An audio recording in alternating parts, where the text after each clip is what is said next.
record. So good morning once again. I think it's probably morning for most of you. And welcome to the latest and what happens to actually be, at least for the moment, the last edition of our Telling Times Memories of Culture, Cultures of Memory lecture series for the Empires of Memory Research Group at the Max Planck Institute for the Study of Religious and Ethnic Diversity in Göttingen, though I am speaking to you from Zagreb. That always requires quite a long breath for introduction. It's great to see so many familiar faces, and it's really a pleasure and privilege to welcome as our final speaker in this lecture series, Zeynep Kezer of Newcastle University. I'll introduce her more thoroughly in a moment, but just for those of you who might be curious, our group is indeed coming to an end which will hopefully involve multiple afterlives, of course, but an end in March. We will be having one last event as a group, which is part of a broader series at the Max Planck Institute for the Study of Religious and Ethnic Diversity called the In Dialogue Conversations, which is oriented toward a broader audience, in fact. So keep tuned for information about that. But for the moment, I think we are all in for a treat this morning. Zeynep Kezer, professor at Newcastle University in the School of Architecture Planning, if I'm not mistaken, has joined us this morning. And after many months of trying to arrange this, it's really thrilling to have you, Zeynep. Zeynep is interested in examining how modern state formation processes and nationalist ideologies play out in the built environment, informing everyday practices and identity formation. So already you can sense that these are this is a constellation of themes that is at the heart of our work as well in Empires of Memory. She's published in a variety of academic and professional journals and is the author of The Making of Modern Turkey, State, Space, and Ideology in the Early Republic, which was published by the University of Pittsburgh Press in 2015. I highly recommend the book. It was really quite inspirational as many of us were thinking through some of the formative questions that we are trying to pursue as well. Her current work, which some of which she'll be discussing today, of course, focuses on the violent transformation of Eastern Anatolia's cultural landscapes during Turkey's transition from empire to republic, especially as they affected the region's Armenian and Kurdish populations. She's on the editorial boards of Architecture Research Quarterly, the International Journal of Islamic Architecture, and will soon join the Commentaries editorial board. And she's also one of the founding editors of Platform, a really wonderful blog that addresses the questions that subtend her research in a variety of contexts and forms. So take a look at Platform if you haven't. Her talk today is titled Ambivalent Infrastructures, the Geology and Geopolitics of Power in the Upper Euphrates. And with that, I'll turn it over to you, Zeynep. I know you have a screen to share as well as words, so we're looking forward. Let me first put the screen in place. Can everybody see? Yes. And, okay, actually I'm on the wrong screen. Here we go. Can you also see my cursor moving across the screen, because I will be using it? Okay. We can see it, yes. Perfect. Good morning, and I really would like to thank all of you for coming. Greetings from the northern part of the British Isles. It's very stormy here. We'll probably be sending it your way very shortly, but I hope we don't lose our electricity, because this year's storms have actually caused quite a lot of destruction here.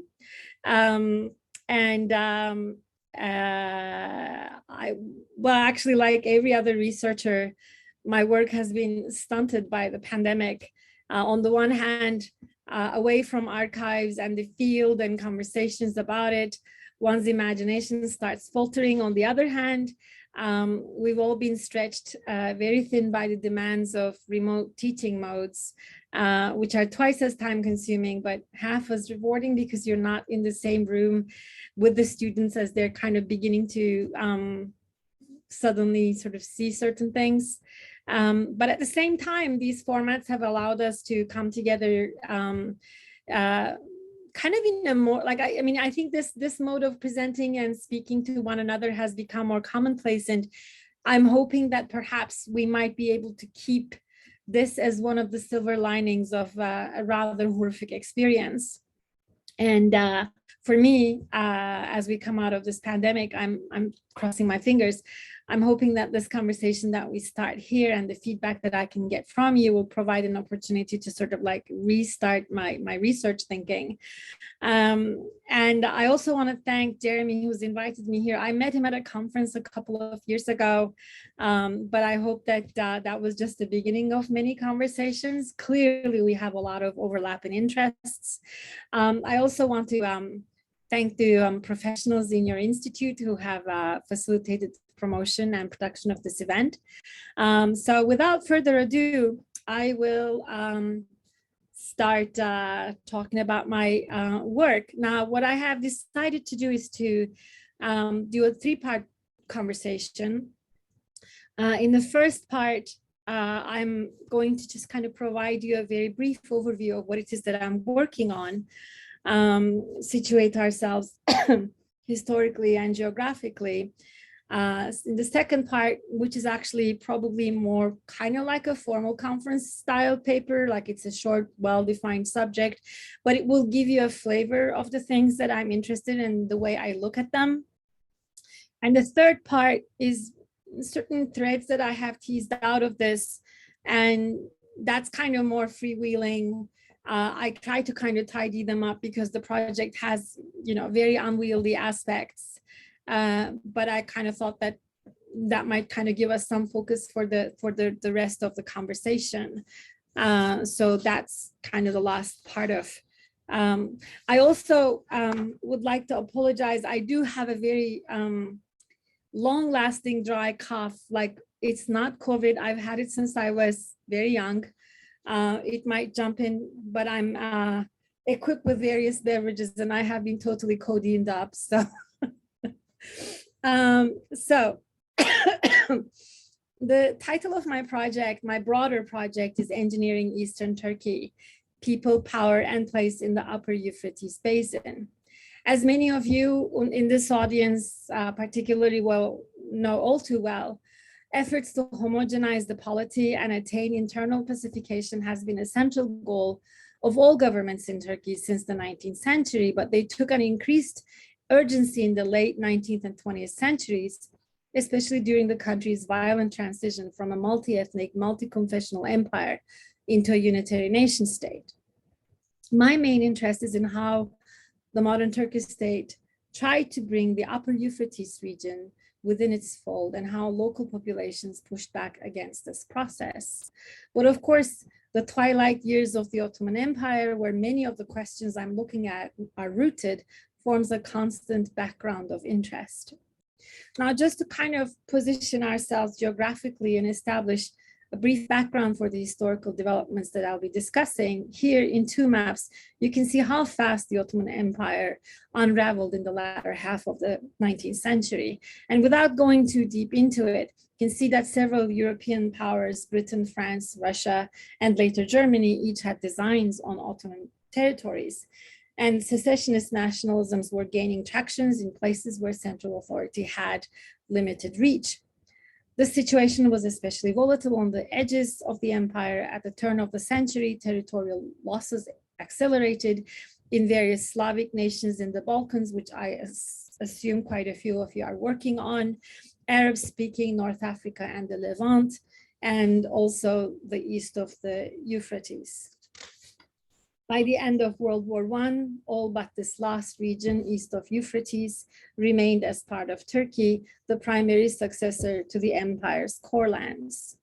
Broadly speaking, this region, and especially where the Euphrates' two major tributaries, Karasu and Muratsu, join, constitutes the principal area of my research. This was an ethnically and confessionally diverse region. Since about the 16th century, the Ottomans had ruled it indirectly through Kurdish tribes primarily, whose allegiances to the empire ebbed and flowed, and who had significant agency in shaping political as well as economic affairs in the region.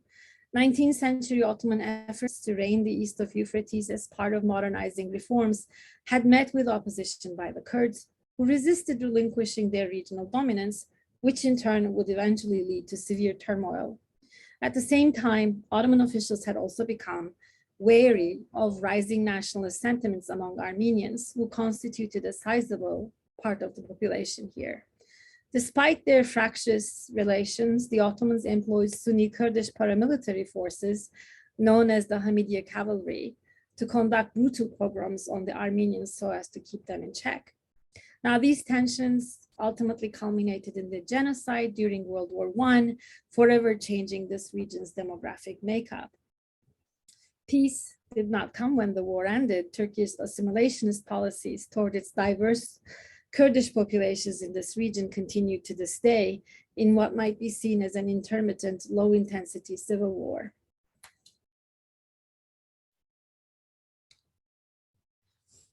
Much has been written about the violent transformations in the Upper Euphrates by political scientists, anthropologists, sociologists, and historians. But space, that is the conditions of the physical geography and how it is understood, imagined, shaped, and inhabited by different actors, does not even serve as a backdrop to these studies, even though in this particular part of the world, it's a seminal determinant of the course of events. So that explains my interest in viewing these processes through the lens of landscape. And of course, I also am trained to look at things through the lens of landscape. So, that's also kind of a professional affliction, I guess. Focusing on the complex triangulations between people, places, and practices allows us to recognize qualities of historical experience that otherwise would go unnoticed. Truth be told, and this is, I'm making a pitch for it, all historiography stands to benefit from a spatial grounding, but a site like the Upper Euphrates presents us with the kind of geographic conditions that crystallize why such explorations are indispensable. Now, I'm about to transition into the swatch portion of my talk, but before I do that, I wanted to outline 3 arguments that I'm kind of trying to build throughout the book, and it's sort of been evolving over the last couple of years, obviously intermittently because of COVID, but these are things that I'm planning to tackle and foreground in my work. The first of these is this notion of the multiplicity of place. And what I mean here is attending to communities, how different communities who differed by faith, ethnicity, and livelihood produce divergent cognitive maps and embodied knowledges of the same region. So in other words, they might have been living in the same physical space, the same geographic coordinates, but they may not have been inhabiting the same place. So the way, for example, an Armenian farmer might have seen the landscape differed from how semi-nomadic Kurds might have seen and experienced and mapped it, and that also differed, for example, from how the military saw it. And so the cognitive maps they constructed of this place, of the same physical environment could differ widely. The second is interdependencies of everyday life at multiple scales. When they're running smoothly, we don't notice how there are myriad interdependent assemblages that sustain our everyday lives. But when 1 or 2 components are thrown out of whack, the knock-on effects can be considerable and unpredictable, and they might just pop out at unexpected times, not necessarily immediately. In this part of Turkey, state penetration in the form of violence, militarization, infrastructural expansion disrupted a complex tapestry of interethnic relationships, patterns of agriculture, animal husbandry, industrial production, and ecologies in ways that are, I think, rather poorly understood because they're often not studied together and they're often not seen as parts of larger functioning assemblages unfolding over time. And tracing the scope of disruptions in the cultural landscapes brings me to my third point, which is about periodization and localization. And here what I want to say is that attending to the cycles of these processes in the landscape and the spatial range of their influence, which might be rather fluid, can change how we delineate historical periods and demarcate the edges of regions, which might end up being very layered and fluid across the layers. And these temporal and spatial mappings could provide different chains of causality, different definitions than those that are offered on research that focuses primarily on politics, geopolitics, or economics to the exclusion of the landscape. Now, of course, I don't want to deny the importance of those works. If those works didn't exist, mine wouldn't either. So, you know, this is not, this is kind of trying to add another dimension to an ongoing conversation rather than dissing it in any way. I would say controlling this historically and unruly and impregnable region hinged on dismantling indigenous practices of mapping, navigating and inhabiting the landscape and thoroughly reconfiguring it with modern military and civic infrastructures. This shift in focus to landscape and more broadly spatial history will prove how geography facilitated or constrained both intervention and resistance. It also allows us to ponder about the possibility of writing history from the margins in multiple senses of the word. Okay, now we're at ambivalent infrastructures. Right. So I was in elementary school. This kind of gives you a clue about how old I might be. In elementary school when the Keban Hydroelectric Dam was inaugurated with great fanfare in 1974, September. Keban was the first in a system of 22 mega dams built on the rivers Tigris and Euphrates, which profoundly transformed this region's physical and cultural landscapes in the last quarter of the 20th century. At school and in the news, these hydroelectric dams were heralded as visionary infrastructural projects and unprecedented engineering feats that would modernize our country with extensive irrigation to augment agricultural yield and electricity production to mitigate energy rationing. When all its turbines were installed in 1982, Keban alone was expected to supply a quarter of Turkey's electricity. Selfishly, I was excited that scheduled rationing, which even in Ankara, the nation's capital, plunged our nights into the dark, cut into my favorite television shows, and that was really important to me at the time, and made studying difficult, would finally come to an end. Yet 500 miles to the east and 1,000 years behind, in the words of prominent journalist Ümit Zileli, in Tunceli province on the northern banks of the reservoir, the picture was quite different. Zileli's compulsory military service in Tunceli in 1984-85, shortly after Keban's completion, coincided with the rise of a new wave of Kurdish discontent in the region. Despite being ideologically close to the statist establishment, he was shocked when he personally witnessed how policies intended to prop up central authority played out in the proverbial periphery. After a night raid in Güleç, a village just 50 miles to the north of the dam, he recalled resting in the alderman's humble living room.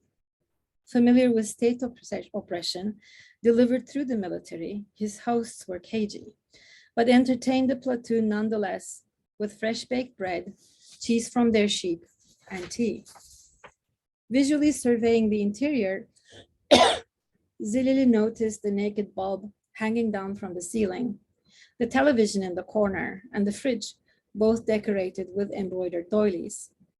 Then, much to his surprise, he also noticed the wall-mounted gas lamps illuminating the room at pre-dawn. Had there been a blackout? No, he was informed, the village had no electricity. They had been waiting for years, had even purchased appliances in anticipation, but their pleas with government officials had fallen on deaf ears. They were so near and yet so far from the biggest power plant in the country. Subsequently, when Zilili took it upon himself to rectify the situation, he would be rebuffed by his superiors, who informed him that the villagers' loyalties were suspect, and this was their punishment. The contrasting perceptions encapsulate the symptoms of deep and long-standing divergences in state-citizen relations between the East and the West of Turkey. Infrastructure, its construction and administration fully monopolized by the state, has played an indispensable role in mediating this relationship throughout the 20th century by setting the terms and modes in which the territoriality of the modern Turkish state was produced. Moreover, because military considerations largely shaped its provision, often to the exclusion of other priorities and necessities, I contend in Turkey, infrastructure hews quite close to the monopoly of violence as a key criterion in the Weberian definition of the state. As I'll illustrate in this presentation, state officials have deployed infrastructure as a preferred tool for achieving integration in Turkey, particularly in the mostly Kurdish provinces to the east of the Euphrates. Especially since the 1960s, dam construction and more broadly, energy production became central to the developmentalist rhetoric and attendant policies deployed by successive governments, promising to finally pull these underdeveloped corners of the country out of their devastating poverty, and in the process, undercut the region's endemic ethno-religious tensions that were a chronic threat to the stability of the nation state. But taming the Euphrates to control its people was, of course, far from a straightforward or even attainable proposition. Popular resistance, changing geopolitical conditions, and paradigms of development too, as well as the terrain itself, inflected the process from the outset in various unexpected ways. No other project captured the imagination of Turkish politicians and engineers like Keban in those years. Firmly within the US orbit during the Cold War, Turkey had become the recipient of new lines of credit and expertise and an export destination for Tennessee Valley Authority-inspired river control projects along with India, Iran, Colombia, to name a few other countries. Designed by Ebasca Services, which is currently a subsidiary of the notorious defense contractor Raytheon, with its 8.2 billion gallon volume and 260 square mile surface area, Keban was 35 times larger than the next largest dam in Turkey at the time. Construction started in 1966 and finished in 1974. Keban became the training ground for hundreds of Turkish engineers and contracting companies that went on to use the expertise they acquired in new and even more challenging projects at home and abroad. The hydroelectric plant significantly reduced Turkey's dependence on imported electricity. And according to the State Waterworks Department, by 2011, it had paid for itself 7 times over. Now, of course, these calculations are taking into account precisely the kinds of things that I'm saying have not been taken into account, but that's just kind of another thread there. Keban was also the tangible accomplishment of this scale for politicians and bureaucrats who thereafter secured the construction of the Southeastern Anatolia project, comprising the other 21 mega dams along the Euphrates and Tigris, which affected and transformed 1/10 of Turkey's entire territory. Now, here let me point out that although it is hard to detect in all this official publicity material, Keban was also a textbook case of where not to build a dam. Shortly after its completion, in May 1976, suddenly a 7 feet wide vortex formed on the surface of the reservoir. Now, here is the vortex, obviously, and this line that you can see is actually the dam wall. So you can see how close this is to and how catastrophic it would be to have a dam failure there. This revealed a whopping 71 million cubic feet underground cavity, located merely 700 feet from the dam wall and the power plant, requiring a massive injection of concrete and debris underwater to plug the hole and the construction of thick grout curtains to prevent a catastrophic collapse.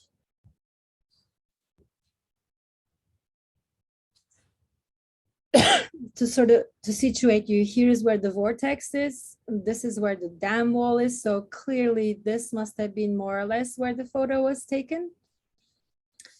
This expensive retrofit came on the heels of more than 30 similarly costly patch-ups administered during the dam's construction, delaying completion by 3 years and multiplying costs. The largest of these was a cavity the size of an indoor soccer stadium, 1,000 feet below surface. Further grouting was needed to mitigate other leaks, some of which gave birth to new brooks and waterfalls elsewhere in the region. Although several engineers note that data obtained through borehole tests prior to construction was insufficient, we at least know that the colossal cavity near the dam wall had been recorded in bore logs during testing, and that some ultimately inadequate changes were made to the original wall and power plant to mitigate structural failure. Keban's location generated further inefficacies downstream as well. Karakaya Dam, which started construction in 1979, for example, has a more favorable surface to volume ratio, meaning more effective water storage with less evaporation. And it was built on sounder ground, creating far fewer structural challenges and cost overruns. But Karakaya's full storage potential could not be fulfilled because it almost abuts Keban, and the communicating vessels principle precludes its realization to full capacity. So you might ask yourself why Keban was built at such a risky and less efficient location, which required so much additional investment. Keban, and this photo is actually the photo of a reservoir. For those of you who are familiar with the region, this is the Partek, the fortress of Partek, which now stands like an island. On this side, you have Elazığ, and on this side, you have Tunceli, and the photo is taken from the Tunceli side. Keban straddles a strategic node along the course of the Euphrates at the confluence of two of its major tributaries, Karasu and Murat, defining the boundaries between Tunceli and Elazığ. The divide between the two provinces is both geological and cultural. Prior to the dam, the Elazığ plain, consisting of layers of alluvial soils riven with myriad streams flowing into the Euphrates, stretched southwards. This ample, fertile agricultural land, dotted with farms, orchards, and fields, was historically known as the Golden Plain. Until the 20th century, its population was a mix of Armenians, Kurds, Turks, and Syriacs, engaged mainly in cultivation or commerce in small villages dotted across the plain. In contrast, Tunceli to the north is rugged. Arable land is limited and is located mainly in the south abutting Murat's banks. Historically, most inhabitants of this region have subsisted as semi-nomadic pastoralists whose survival depended on an intimate familiarity with the land and what could be gathered from it. The population has always been sparse, and people have lived in tiny mountain hamlets connected to one another with precarious networks of steep and narrow pathways. As one moves further north, the ground rises quickly, pleating into incrementally higher ranges of craggy mountains crisscrossing the province.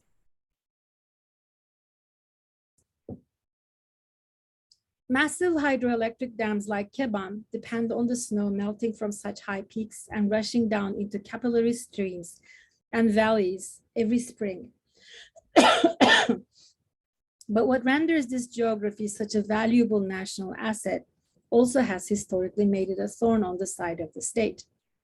Tunceli embodies the telltale characteristics of what James C. Scott calls a shatter zone. The mountain ranges surrounding it like a fortress on all four sides, as the popular song goes, have long fomented the development of a mosaic of distinctive autochthonous cultures just beyond the state's reach. Historically, despite similarities in living conditions, the population was heterogeneous, organized primarily along tribal lines, consisting mostly of Alevis speaking and myriad dialects of Kurdish, as well as Armenians, Syriacs, and Turks. Religious practices were just as diverse, a very localized version of Alevism, featuring syncretic elements of heterodox Christianity and Islam, mixed with a widely shared veneration of the sublime landscape, was embraced to varying degrees by all and vehemently spurned by the ruling elite, who were Sunni. Moreover, physical isolation had conferred this region a mythical reputation for harboring those seeking shelter from persecution. During the 20th century alone, Tunceli is known to have offered refuge to Armenians fleeing the genocide, left-wing anarchists in the 70s challenging the government, especially its cozy relations with the US, and more recently, Kurdish separatists, thus enforcing its insubordinate image in the eyes of Turkish officials. In the early years of the Republic, a series of violent skirmishes exposed just how tenuous the state's foothold in this region was. Official reports candidly revealed that despite having far superior firepower, the army was inexperienced in this geography, lacked detailed maps, could not navigate the steeply rugged terrain, and without proper roads, it could not set up reliable supply chains. In contrast, the rebels scrambled up and down the face of the rock like ibex. And much to the frustration of the officers, they knew to find refuge in one of the many deep caves that were invisible to unfamiliar eyes, but were large enough to shelter up to 100 people for several days in some cases. In short, seen through the commander's lens, this landscape was an adversary as unyielding as the Kurds they sought to subdue. Consequently, breaking the isolation of this weak sovereignty zone and reshaping both its human and physical geography became a strategic preoccupation of all Turkish governments from the outset. Firstly, the passage of the 1934 Settlement Act provided the legal framework for reconfiguring the region's demographics by diluting its concentration of quote-unquote non-Turkish elements. Reducing transhumance and forcibly removing people to denser settlements in the flatlands from their mountain hamlets, which were especially inaccessible during the long winter months. In fact, Tunceli itself was carved out of as a new province out of the broader Dersim region, administratively consolidating Alevi districts while Sunni districts were assigned to other majority Sunni provinces. Second, the government embarked on a comprehensive infrastructural expansion to facilitate the operations, logistical needs, and surveillance capacity of the security forces. This included the construction of roads, railroads, bridges, and police stations, as well as army barracks, telephone, and telegraph networks. The tribe's initial response to this internal pacification program was uneven. Many resented the legal and infrastructural encroachments that curtailed their autonomy. The government, for its part, regarded all of them as potential rebels and stood ready to pounce. The unbridled implementation of said plans came in spring 1937, after some locals allegedly burned the bridge and severed phone lines, disrupting logistics and communication. After a brutal 18-month campaign that destroyed about a third of all the villages in the province, killing an estimated 13,000 people according to official numbers, 12,000 people were forcibly resettled in solidly Sunni Turkish parts of the country, with strict restrictions on their ability to move out of their designated destinations. With a third of Tunceli's population dead or deported and large swaths of it accessible only to those bearing special permits, infrastructural expansion could be accelerated too. Here, for example, are images from the propaganda book Tunceli Opens Up to Civilization, proudly displaying the infrastructural expansion focused mainly on road and barrack construction during this violent phase. The decision to build a dam, albeit a much smaller one, was made at around that time, and was a vital part of the efforts to bring this non-state space into the fold of the nation state. The dam was to flood the area between Elazığ and Tunceli, separating them as if by a defensive moat, thus obstructing unmonitored movements across the Euphrates and concretizing the demographic and cultural distinctions between the two provinces. A condensation of bureaucratic, technocratic, and military services would evolve Elazığ into an enclave of the central authority, while Tunceli, its uncivilized other, will be contained and disciplined into submission. Due, however, to the massive toll the 1937-38 campaign took on Turkey's meager resources and the outbreak of World War II, which dried up the lines of credit and expertise, Keban's realization was shelved for decades.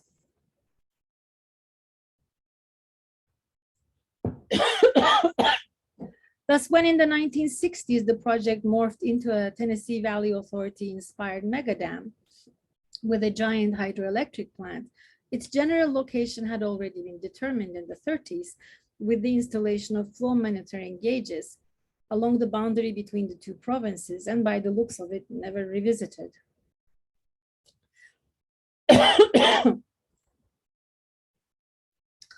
But the reservoir now occupied a much larger area, stretching over the same kind of water-soluble rocks that had generated the caves that military commanders considered to be so frustratingly hard to spot, and wherein locals found shelter from their pursuit. And I've kind of highlighted that this is a karstic region. I highlighted the area here. Now this is where the reservoir of the dam is, and you can see that the makeup of the soil on the Tunceli side is a very porous, water-soluble karstic rock. And that's pretty much what's undermining the dam.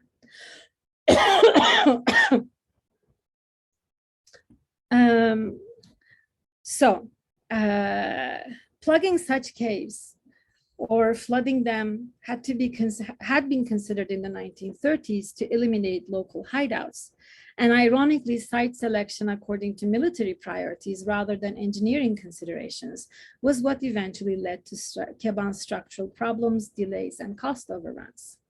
In sum, Keban as an artifact refracts state power and delivers it as differential experiences depending on who is on the receiving end and where. When it was finally completed, ex oriente lux claimed newspapers as electricity illuminated the homes and revved up the machines at the industrial plants in the West. In contrast, on the banks of the Euphrates, this meant increased surveillance and unmitigated resource extraction. Transit between Elazığ and Tunceli became dependent on ferries, which of course required ID checks, intimidating locals. Familiar routes between neighboring settlements were diverted or severed altogether, wiping out the paths used by nomadic pastoralists and atrophying the tribal and commercial relationships they sustained. Alevi sacred sites, often ensconced at well springs, caves, or other natural landmarks, were submerged. Moreover, while Keban provided no irrigation, its reservoir flooded the Golden Plain, destroying ample swaths of the fertile farmland and the livelihoods it generated. Inadequately planned relocation and compensation schemes magnified the region's already considerable inequalities and triggered internal migrations, the effects of which linger to this day. It is perhaps no surprise that left-leaning Kurdish separatist movements began to emerge at around the same time. In short, when driven primarily by security concerns, a seemingly civic-minded project like Keban, which promised to deliver progress and prosperity, could register as a profoundly disruptive intervention or become a punitive instrument where it actually touched the ground, generating new fractures rather than fomenting integration. So this concludes the SWOT portion of my presentation. And now I actually want to embark on some of the threads and questions that are slushing around in my head. Now, as with other comparably large dams, a project like Keban throws up myriad questions, environmental, political, social, and cultural. Moreover, in my project, Keban comprises part of a broader set of regional transformations I'm investigating, which also includes the fate of the region's Armenians, the landscapes they inhabited, the interactions they had with their neighbors. And so it's still a very unwieldy project. That said, to keep things more focused, I'm going to focus on three threads. Of course, you might have other questions. So obviously, you know, I will appreciate any kind of questions and feedback you might have, or ways in which you kind of think that I could focus or improve the nuance of the arguments. The first of these threads is about disruptive resource extraction from eastern provinces to meet the needs of the central governments or the demands of more populous, for the demands of the more populous and prosperous provinces, mostly in the West. In Turkey, there is a very widely held and derogatory stereotype about Kurds stealing electricity, typically jerry-rigging cables and transmission poles or our substation, but there's little awareness that a substantial percentage of the electricity produced originates from the mega dam system in this region with an overwhelmingly Kurdish population, and that dam construction has come at the expense of their lives, livelihoods, and also because it causes this displacement of thousands as their entire physical geography is thoroughly transformed. And also this has environmental consequences: soil salination, change in local microclimates, which manifest as unseasonable rain and increased humidity, adversely affecting crops that cannot acclimate to these new conditions and exacerbating the conditions of agriculture or animal husbandry on which their lives might have depended. There is, interestingly, a historical precedent for this kind of extraction and its consequences in this region at the very beginning of the period that I'm investigating. So this is a region rich in mineral resources, and I have recently discovered that this actually has to do with certain kinds of tectonic plate movements. And I've not delved into it. I'm just sort of learning about this, but apparently this is where the Arabian Peninsula actually hits against Asia Minor. And at points of fissure like this, you're likely to have volcanoes and very rich mineral resources. Keban itself was home to a very old silver mine, which had been exploited since antiquity, but in the early to mid 19th century, the Ottoman state, which was experiencing a very serious revenue shortfall, forced the overproduction of silver so as to continue minting coins to pay debts. To achieve this, it compelled the provision of labor, funds, and materials from a wide geography around the mine. The implications of this are manifold, but one important long-term damage is the widespread deforestation in the valleys along the Euphrates for up to 60 miles in each direction. This led to erosion, soil degradation, and silting, which I am beginning to conclude is responsible, at least in part, for the famine in the more secluded portions of what is now Tunceli, where forests were historically an important forage resource. 150 years later, soil surveyors for Keban were able to observe the enduring effects of this devastation. And now I'm beginning to find reports from travelers and diplomats about the turmoil that this deforestation caused. Since the environmental and socioeconomic impacts of Keban silver mine and the dam also coincide with the beginning and end of the period I'm kind of looking at, I'm tentatively planning to use them as the bookends for my project, for the manuscript. A second thread that I want to chase is Keban's long history as a site for resource extraction and its geopolitical context. The dam, in the case the 20th century, was an instance of American soft power providing assistance to Turkey to reach its developmental potential. Moreover, it was intended to signal to the Soviets through a massive engineering feat that the US had a presence in the region through its investments in Iran, Jordan, and Afghanistan, which were also participating in similar projects. Now, this message was received and reciprocated. And speaking about it is just really strange, this tit for tat, considering that we all have our ears glued to the news, or eyes glued to the news about what's happening in the Ukraine. So there's a very strange resonance about the tit for tat.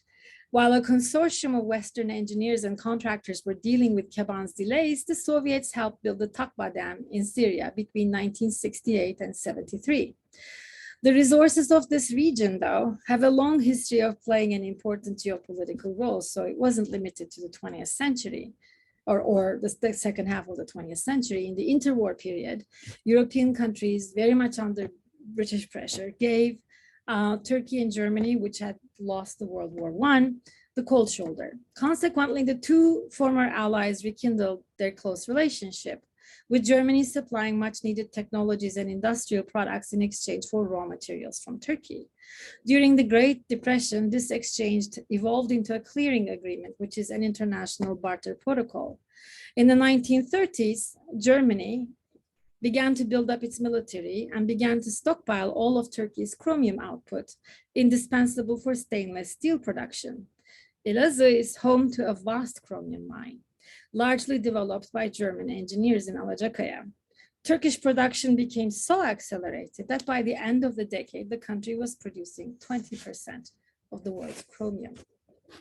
This was alarming to Britain and its allies, including the US, which was not involved but was in the loop because Germany was not allowed to test or develop weaponry according to the peace treaty after World War I.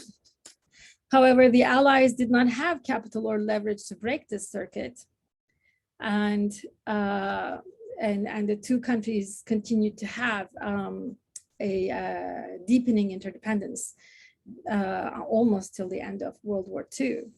Meanwhile, Turkey had also become a useful testing ground for German industries, constructing Turkey's military and civilian infrastructure, designing and building military barracks and installations in Tunceli, and supplying the armaments and the poison gas that was used in attacking its people. And so this is kind of like, where do you draw the lines of this geography of interdependence? Do you kind of focus only on Keban? Do you only look at the barracks in Tunceli, or do you actually kind of begin to think about different geography, different boundaries of interrelationships that draw up different maps at different times? And the third thread, which is about layers and traces in the land, sort of ties the previous two together, as well as observations that I was talking about at the beginning. The immediate flooding of a very large area inhabited since Paleolithic times for Keban's reservoirs also led to a turning point in Turkish archaeology. Between 1967 and 75, archaeologists and architects from around the world fanned out into the region to excavate and document the multiple layers of historical heritage that could soon be buried under the reservoir's waters and move what could be carried to local museums. Submerging the remains of ancient lives and contemporary settlements to make room for a modern dam is not uncommon. But at Keban, together with 212 settlements, several fragments of the earlier iteration of the nation state's infrastructural expansion, some of which had only been completed in the previous decade, also were submerged. This included more than 300 kilometers of roads, 19 bridges, and nearly 40 kilometers of railroads. By 1968, 69 estimates, rerouting and constructing these added at least another 10 to 15% to the cost of the dam that was already spinning out of control. And this calculation does not even account for the miserly payments to the villagers whose homes and farms were expropriated.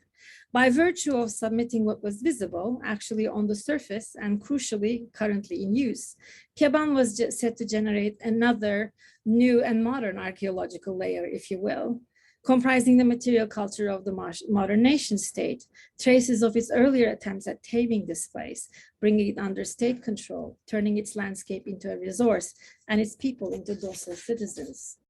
That prehistoric and medieval remains shared the same fate as the Republic's earlier infrastructure, which, like the dam, was intended to bolster the nation state, though inevitably invokes what Anne Stoller calls imperial formations.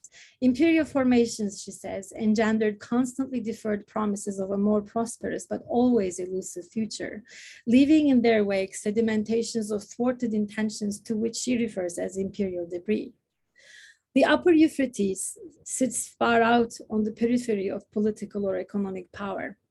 When we foreground resource extraction, infrastructural expansion, military buildup, deforestation, atrophying of nomadic pastoralism, changes in trades, and the trajectories of the embodied knowledges, each of these livelihoods encapsulated, though, it becomes possible to tell another story of the making of modern Turkey. Approaching the entire site without discriminating between the importance of the intentional and the unintentional and the residual, being open to shifting, multi-layered, and at times discrepant temporal and spatial boundaries could lead to a different interpretation of history. So with that, I bow out. Thank you very much.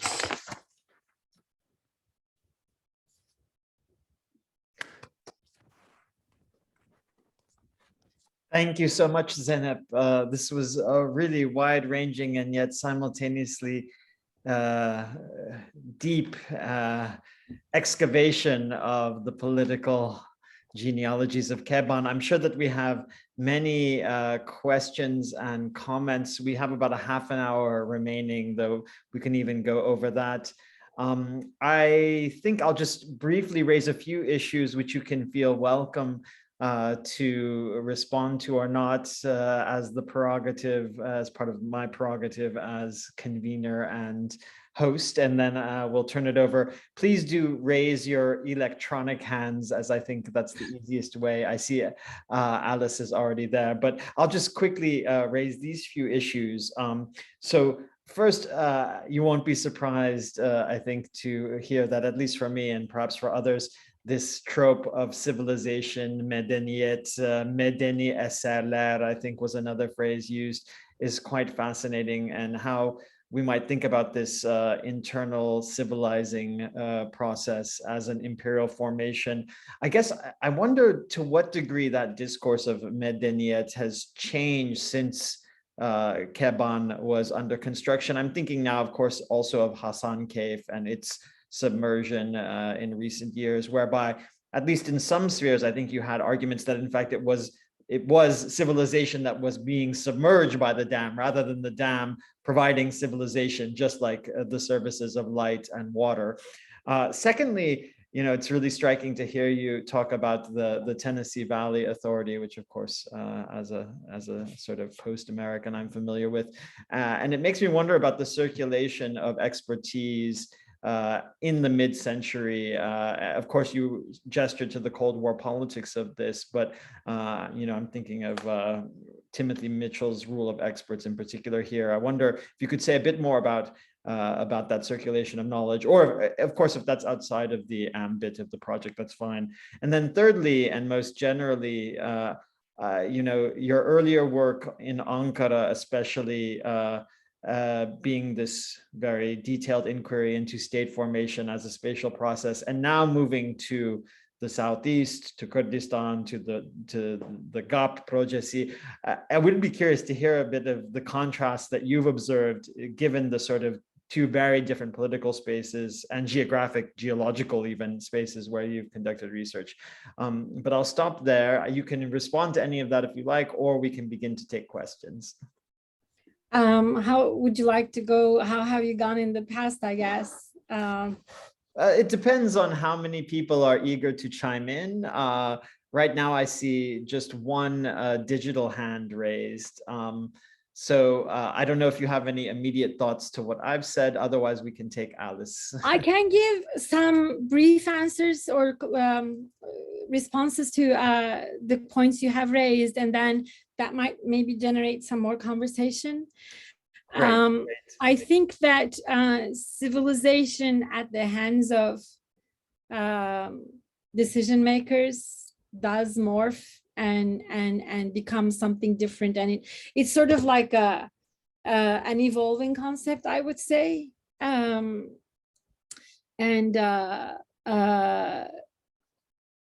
and it kind of gets very easily politicized. But that's kind of a discourse that might be happening at the state level. And then it kind of has points at which it touches the ground. There are also more recent protests, for example, for the further damming of every single valley in Tunceli. And in fact, I was listening to an interview with the guy who runs Keban. Keban has a huge silting problem.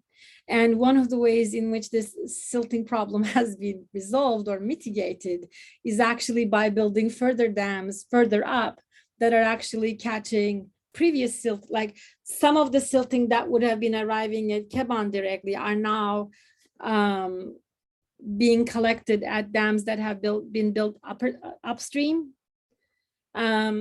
But of course, each one of these dams, whenever it hits the ground, it is actually disrupting, submerging, erasing other cultural landscapes that are, that have an equal claim to the term civilization. But it's a constantly mutating and constantly politicized concept. So, for example, Western influenced or locally embedded discourses about modernization are now also inflected by discourses of preservation and environmental damage, which kind of have sort of at least some shared beginning points. So that's a very brief and not particularly focused answer, but also partly because I'm kind of still thinking through it. The TVA question, Tennessee Valley Authority, is actually quite interesting, and there is knowledge circulation that is happening. The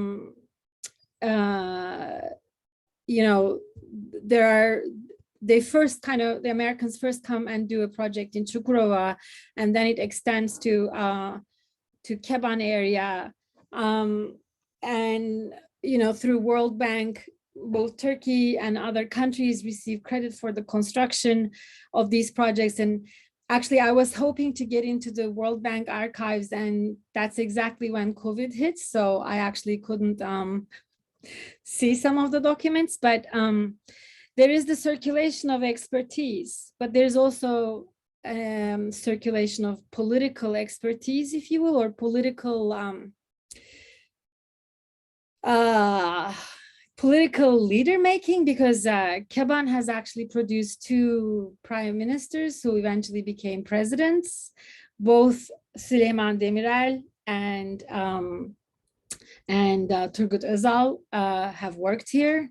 So did Korkut Özal, Turgut Özal's brother. So did Recai Kutan, who was the head of the religious Islamist, earlier Islamist parties. They were all engineers. And actually, it's quite interesting that it was engineers who were kind of hooked into this. I have found Recai Kutan's report, for example. These people were all brought into the US and trained. They were taken to these installations and supposedly studied the installations, but one wonders if the installations was the only thing they studied. So there is actually like a two-register. There's the circulation of technical expertise that actually starts affecting the production of other infrastructural projects in Turkey. And for example, and that actually, there's another interesting cultural history there, because Turkish engineering up until that point is actually very much shaped after German standards. And so there's actually a clash between German and American engineering traditions, which actually Begüm Adalet's book, Hotels and Highways, does a really good job of unpacking. And there's a relatively new book that came out by Burak Erdem called Landed Internationals. he looks at the making of Middle East Technical University, which is part of these kinds of technology and epistemological transfers. But Burak also does a good job of unpacking this epistemological intervention, if you will. And the odd thing is, I'm a graduate of Middle East Technical University, actually, and that it was actually kind of an accident. It was sort of a tactical pivot in the process of building a conduit, if you will, for technology transfer. And it was actually related to housing. But actually they ended up not doing housing, but building a university. So there are sort of these epistemological interventions, which are very much like the Germans a generation ago, are trying to shape the ways in which intelligentsia imagines the shaping and planning of the country. And the contrasts that I have observed, I think one of the things that I have learned by going there, which I have not been able to do for a very long time, and I'm just dying to go back, is that the stories Ankara would like to tell, the ways Ankara would like to imagine these places, and how people who live in these places imagine and talk about the diversity of that context are very different.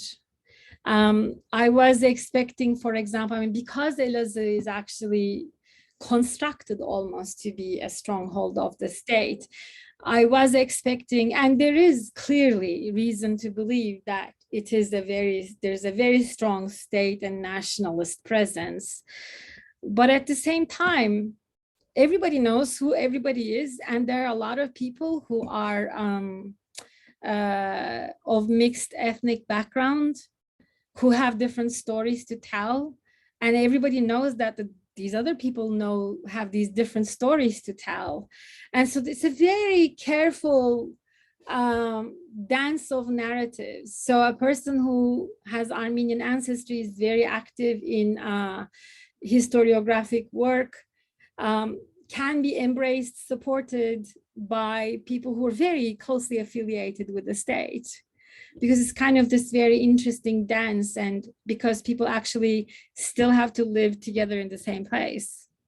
So it's kind of an interesting dance, and I don't know that I'm answering your question, but hopefully your colleagues will help me give you better answers. It's the last question is one that I'm sure we could devote a lot more time and attention to, perhaps over coffee or a drink once Zoom has that feature in place. You also reminded me with your comments about netu. I've always wondered, and the housing aspect. I've always wondered the neighborhood Yüzüncü Yıl, 100th year. What is that 100th year meant? Is that 2023, or is that? No, that actually is. It was.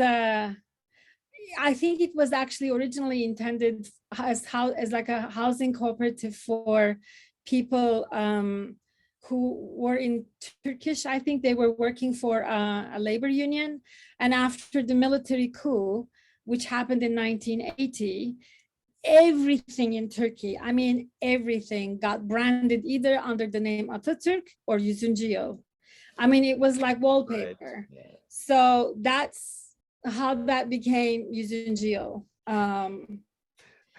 I was in high school when that happened, and it was like you couldn't distinguish anything. And actually, the proliferation of Atatürk monuments and Atatürk insignia all over the place also happened at that time. I don't think, the military actually kind of is responsible for this very bizarre proliferation of Atatürk paraphernalia, and I would say commercialization of the image too.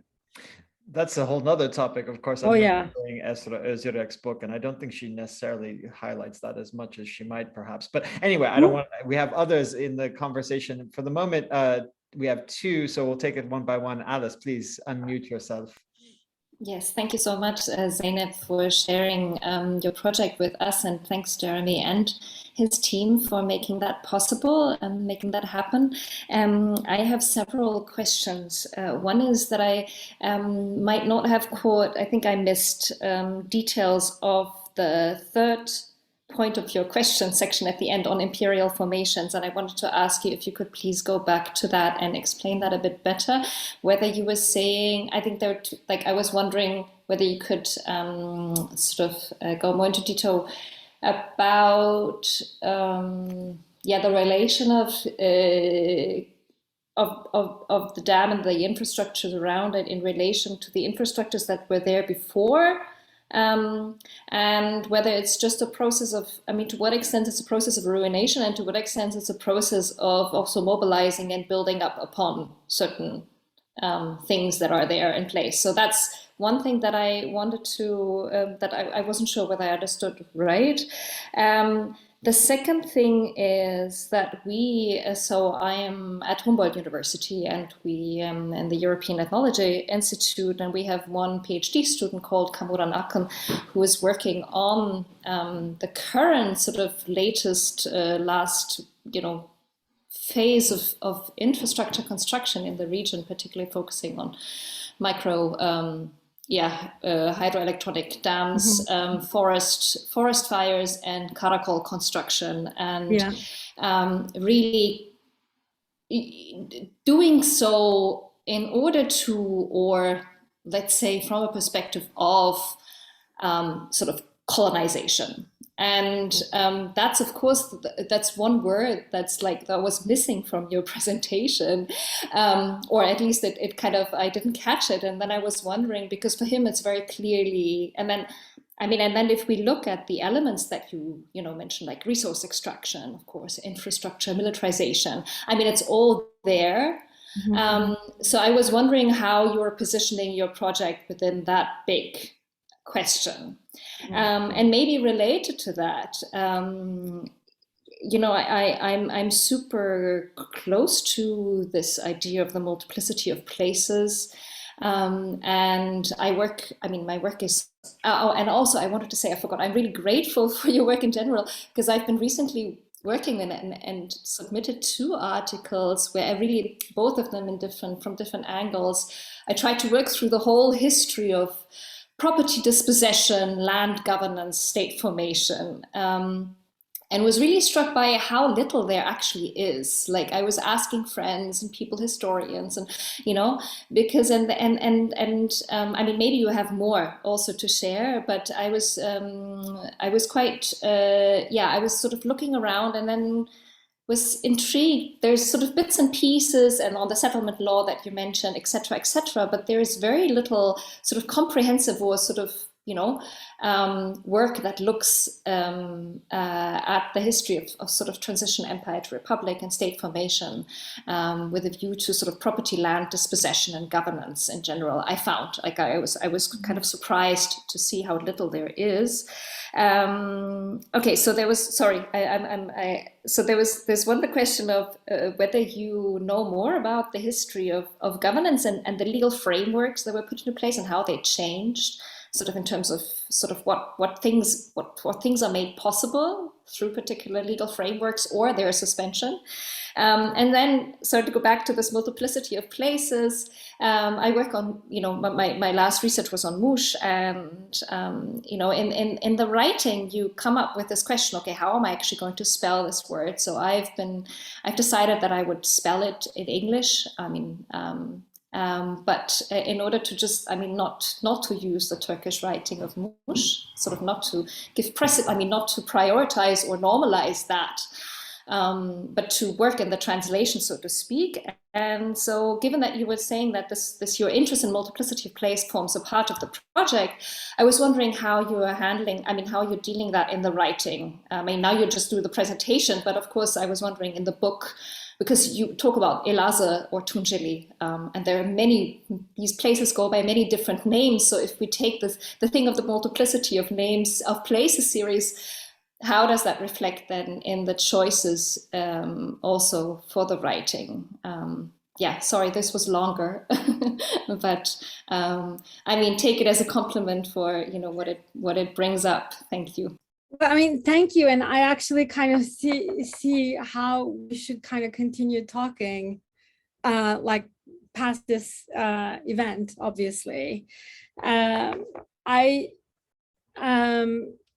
think you're right. Like, I have not mentioned, like, I was trying to fit so much into a 40-minute talk that obviously certain things did not receive the attention or development that they needed. And the imperial, imperial formations, the portion that I spoke at the very end, is actually one direction that I'm planning to push this in. And since then, I have been reading up some more as well. I mean, in the first place, the colonial discourse in relation to this region is quite explicit. I mean, people who write in the late 19th century speak about this region in colonial terms. So although this region is never formally in the sort of Western European imperial sense of the word a colony, certainly the people who were in positions of power and decision-making treated it as such. And what I would like to do is to develop a nuanced argument that recognizes the similarities of the conceptualization while also trying to find ways in which it wasn't exactly the same thing. I'm not saying it was better. I'm just saying that we kind of need to be more nuanced in our depictions of practices in different places. And I'll kind of give you an example that is slightly out of left field, but I have a student who's working on Bangalore. And Bangalore was a princely state within the British colonial framework. So it actually had a very different administrative structure. And basically a part of her entire argument is about the fact that they were not directly ruled by the British colonial empire, but they actually also had a prince. And so and her argument actually relies on being able to unpack these nuances of different colonial unfoldings. And so what I would like to do, and I haven't quite yet gotten to that point of refined sophistication, is to say that this was very explicitly said so and implemented, but also find ways in which it wasn't exactly the same thing. So that's hopefully answering one part of what you're saying. Can I just quickly give a short answer? It's quite interesting because there is, I mean, sorry, I'm very much in that space lately. So it's very interesting. There's a lot of work now also on the history of sovereignty, and I find that really interesting in terms of the fragmentation and the multiplicity, also in a colonial and imperial context. I mean, so this is not like, you know, this whole fragmentation, or of course indirect rule, or even having sort of sub-sovereign whatever, all this like is very much part of the entire picture. So I just wanted to say, sorry. I completely agree. And I think that part of the reason why I have presented as something I'm thinking about as a thread rather than a kind of full-blown pontification is because I'm still in the process of trying to situate it. And one other layer of the answer in terms of the physicality is actually, I was trying to think about a way of explaining. I mean, I was finding things like, you know, they built the railroad, portion of the railroad that has been submerged is actually going on the northern part of Elazığ province on the banks of Murat. And that gets finished in the 50s and then is submerged in the late 60s, early 70s, only 10 years. Whereas, you know, that was actually something, you know, railroads were something that took huge pride in. But actually, even before that, even before Keban, there is actually a swiveling as Turkey enters the US orbit, if you will, a switch from railroads to road transport. And I've seen kind of memoirs by engineers who are decrying railroads and saying, oh, we should actually be building roads. And that's actually kind of not just kind of a different technologies, but also opportunities that arise for different types of engineers, contractors, and engineerings, if you will. So there's sort of landscape then becomes an etch-a-sketch of various paradigms of modernization and opportunities that each one of these configurations opens up for different professional groups. And I didn't quite know how to think about that. And so at that point, when I read Imperial Formations, the article in Stoller's book, and it kind of gave me a way of thinking about this place where there is the ancient stuff that gets, archaeological stuff that gets submerged, which is already kind of partially submerged, and they kind of dig it up right before the flooding. There are medieval buildings, both Armenian and also Seljuk Ottoman structures, religious structures there that also get submerged.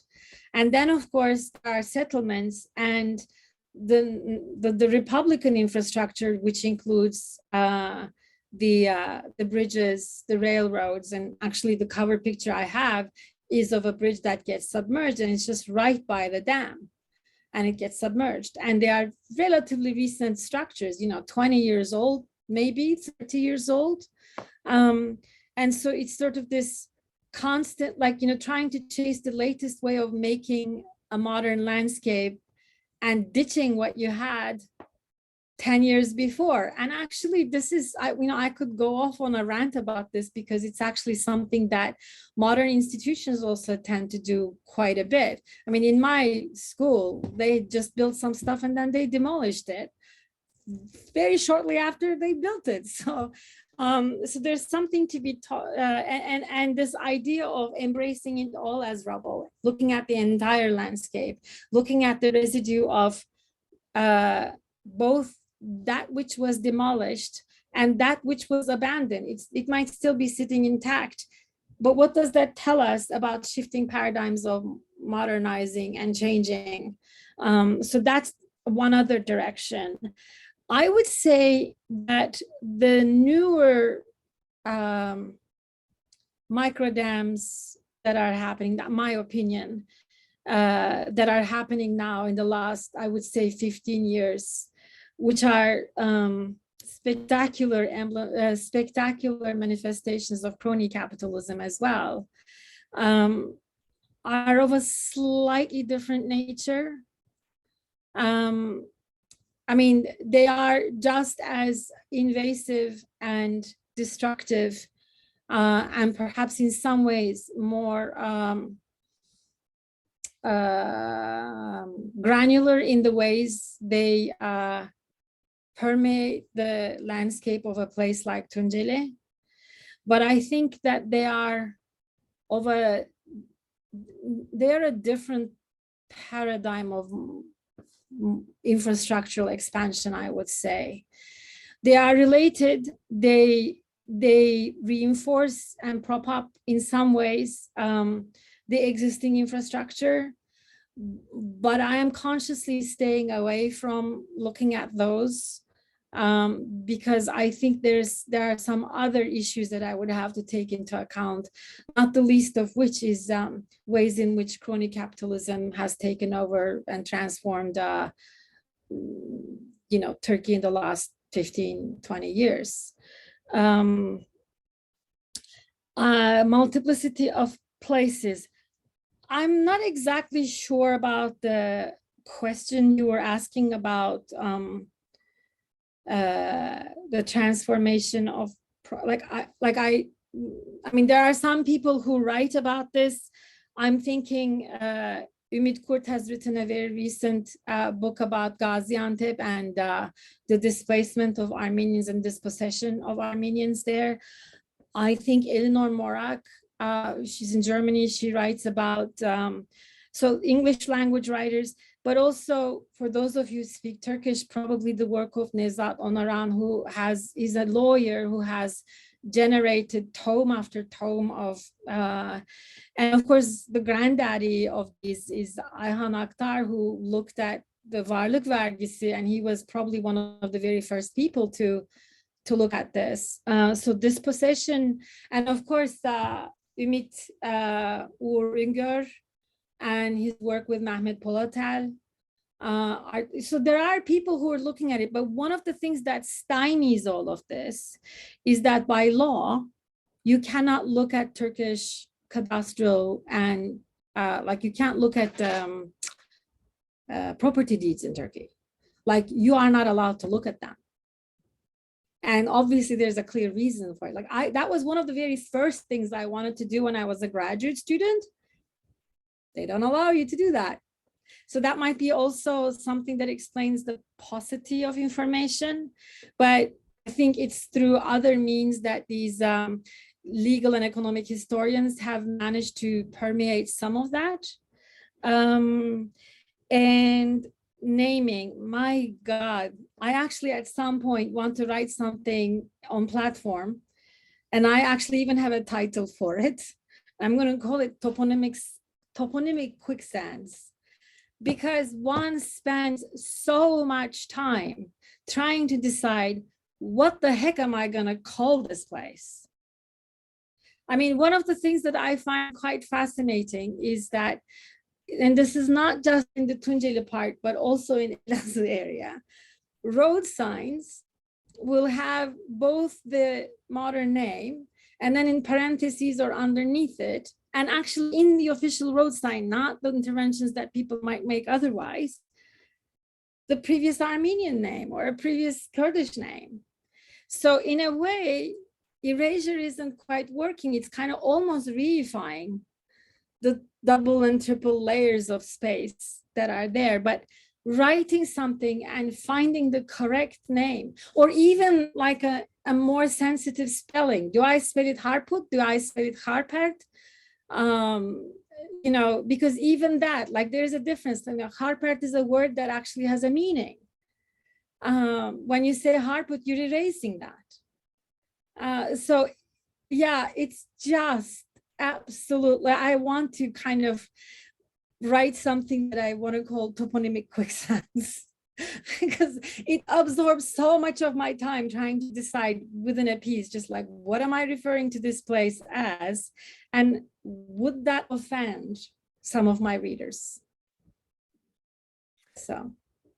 Thank you, Zeynep. I think we're all eager to sink into toponymic quicksand once it's written. Of course, the Balkans are notorious for its quicksand. My favorite instances are these places where you have to put, you're required to put place names in multiple languages or dialects, but they're exactly the same. So you have just repetition on the side, on the signs.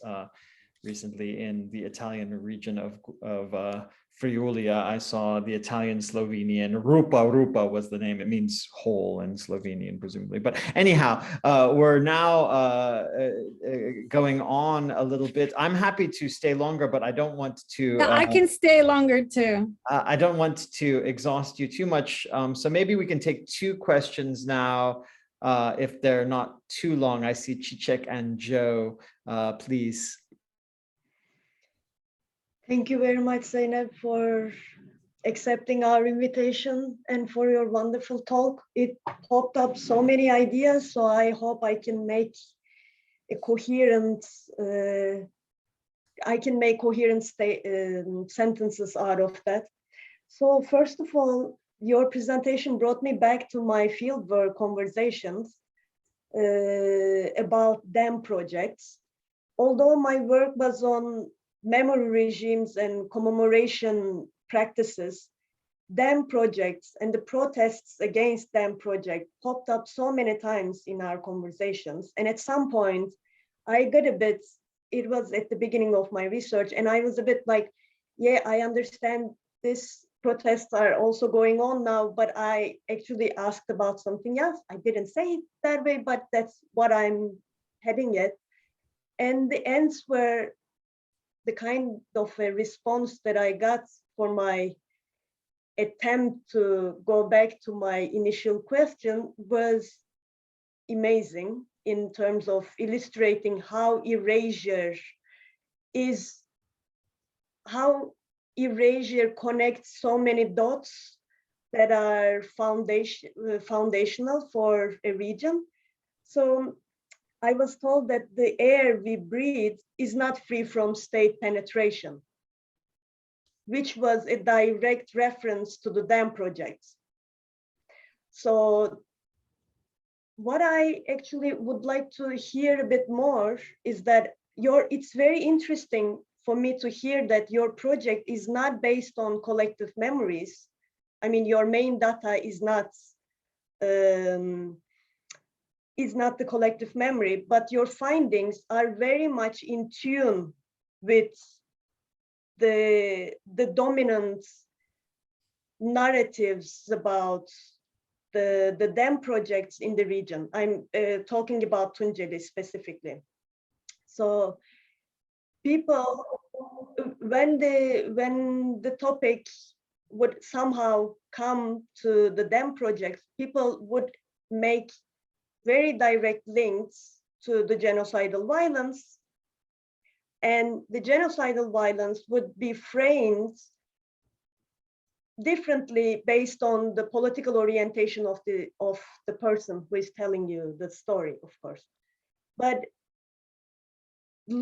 having a similar analysis based on infrastructure, based on a research on infrastructure, actually blew my mind a bit.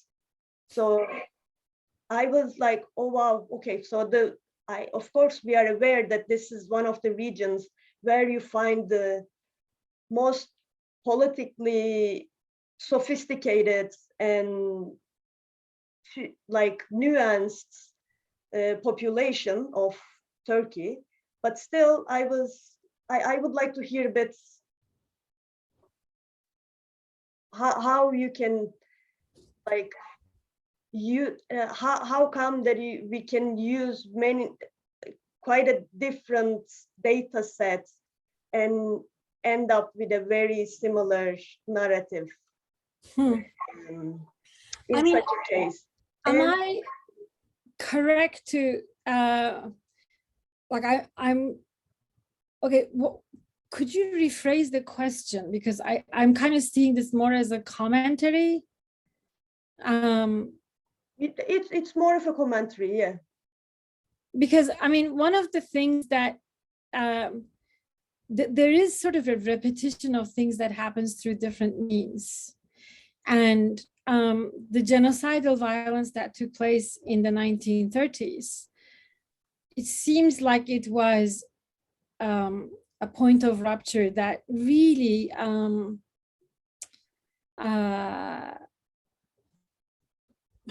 tore apart a lot of the social fabric in this region in rather irreparable ways. I mean, I have been reading up a lot about different anthropological studies of kinship and tribal relations and religious like ways in which people are siblings, and then there are other ways of constructed kin in this region, and that just completely what happens in 1938 is that people are displaced, and the extended families, let alone these constructed kins, which are actually as important to the social fabric,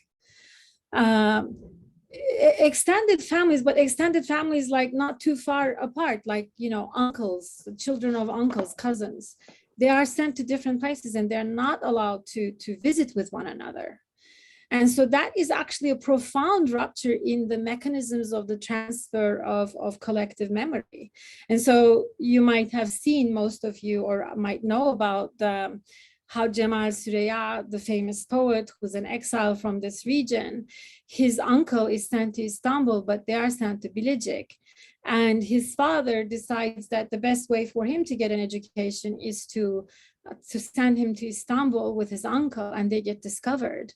And he talks about the profound humiliation of being at the police station to be sent back to Bilecik.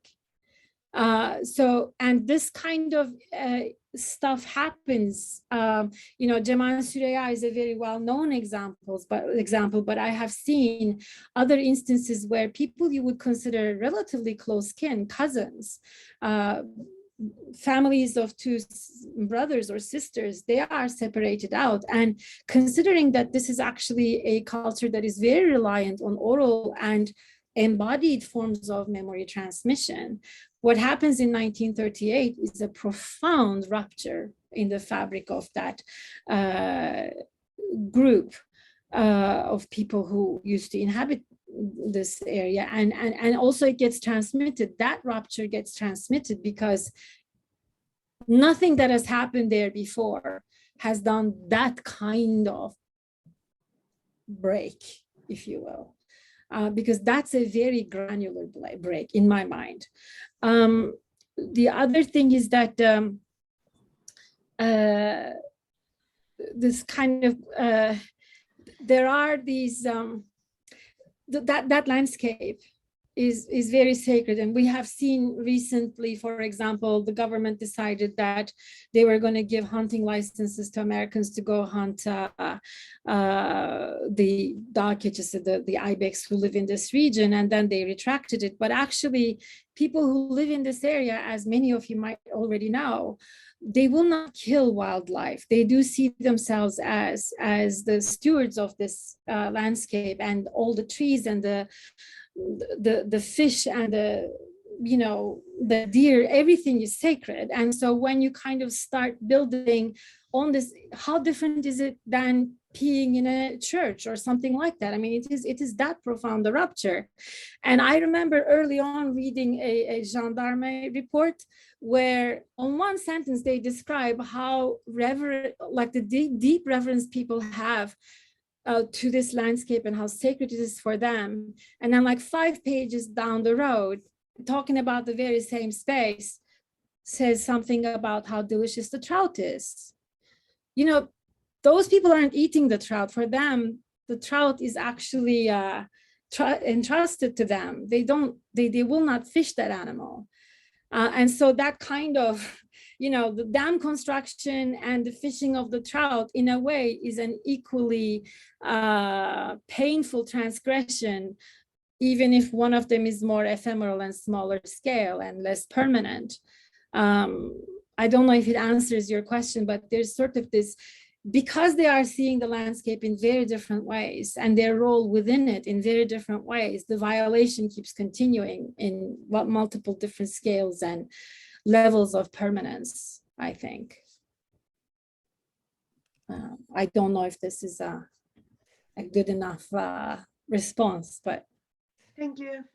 Thank you, Zeynep. I think it's a testament to the richness of your work that we have such enthusiastic and long questions. We're going over time a bit, but Joe, and then I see Dilan as well. So Joe.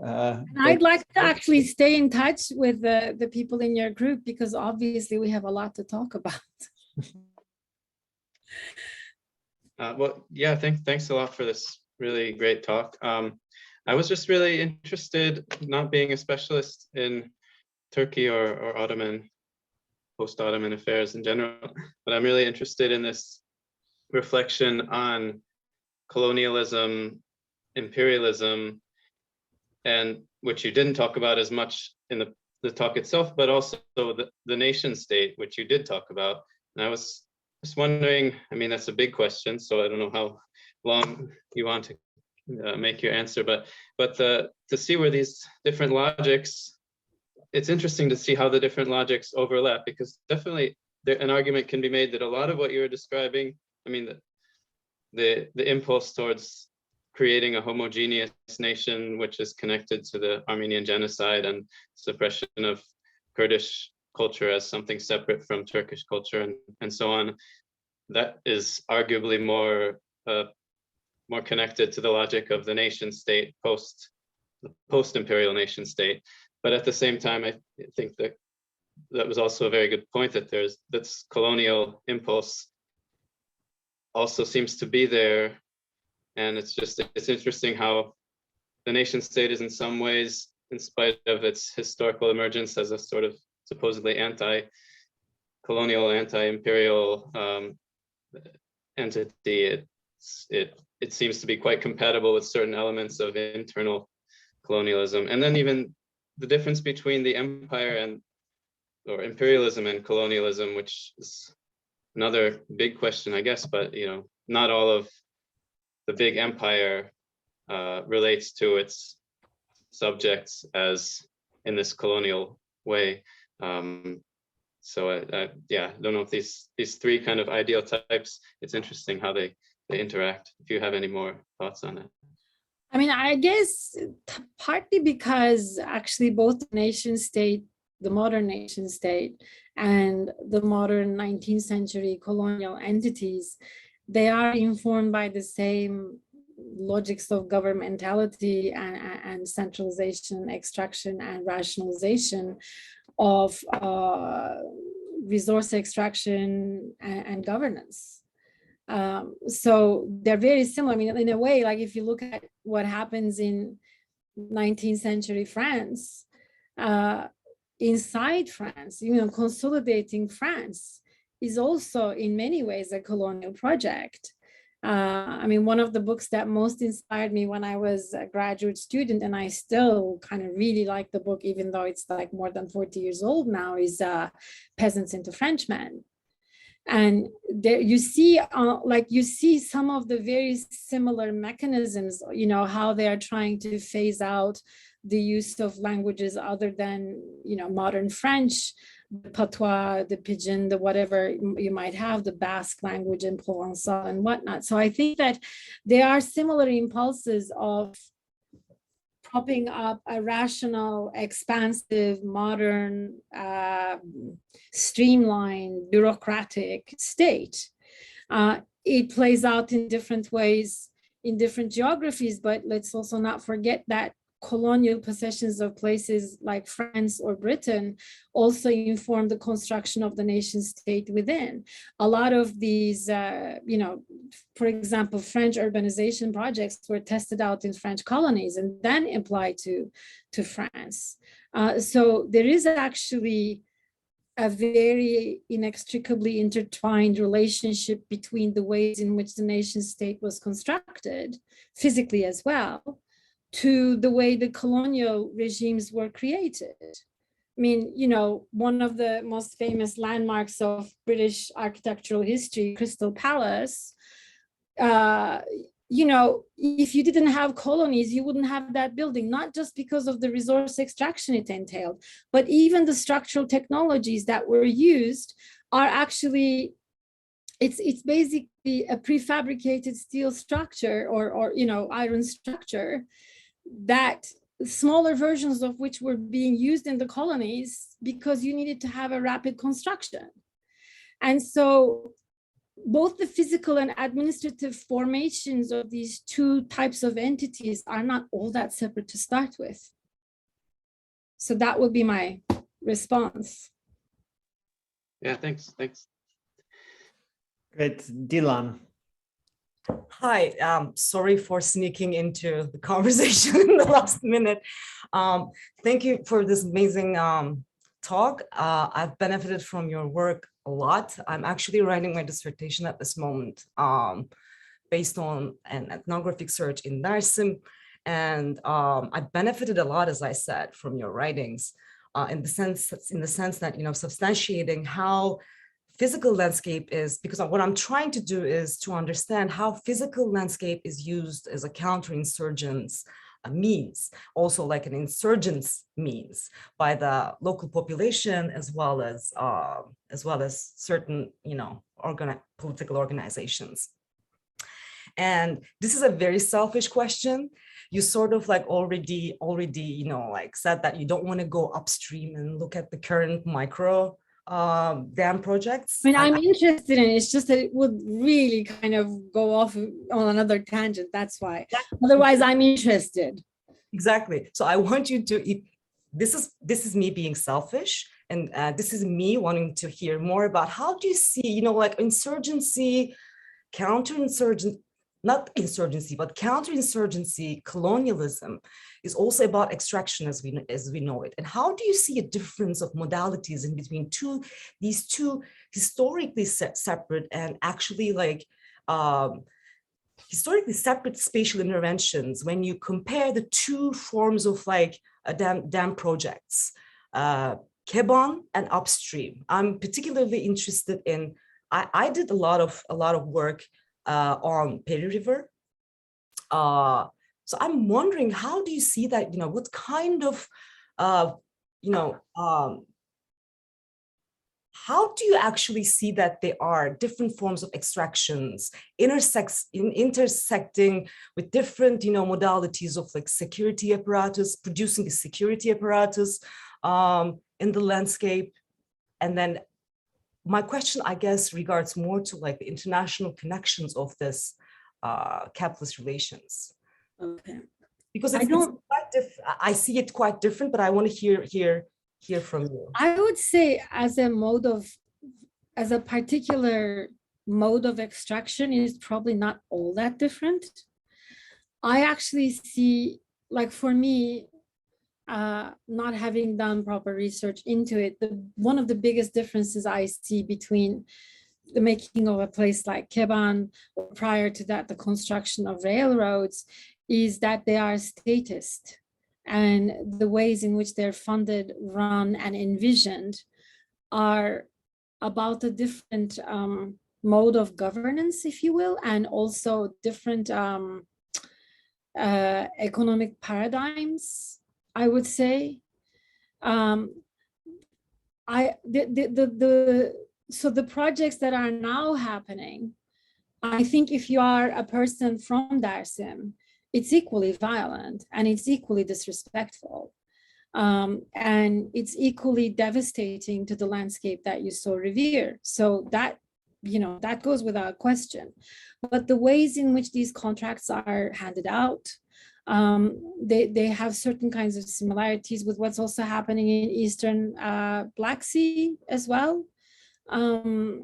So it is primarily the contract, like the ways in which these contracts are envisioned and commissioned and given out, and how, if you will, income is generated out of these, that I kind of see them as a different way of,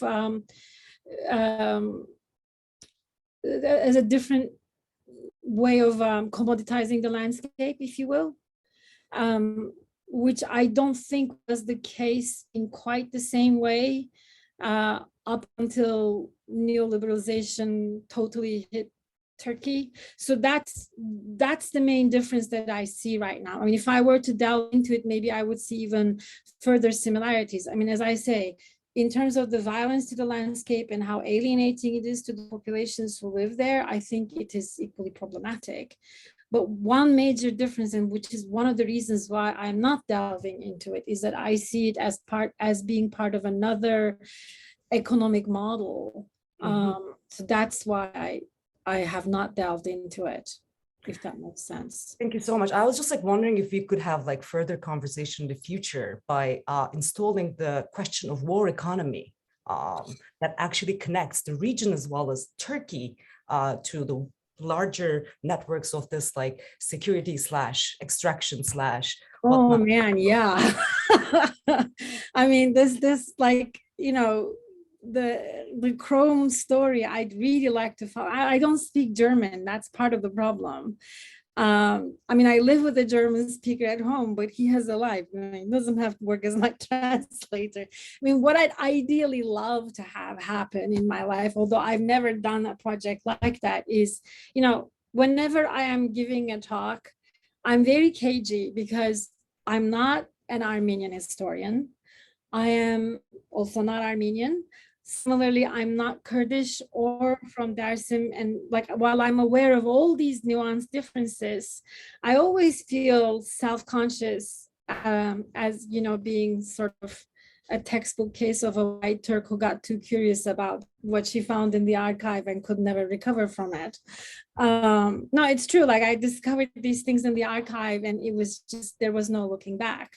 But I'm very cagey about what I don't know. And what I can never really know.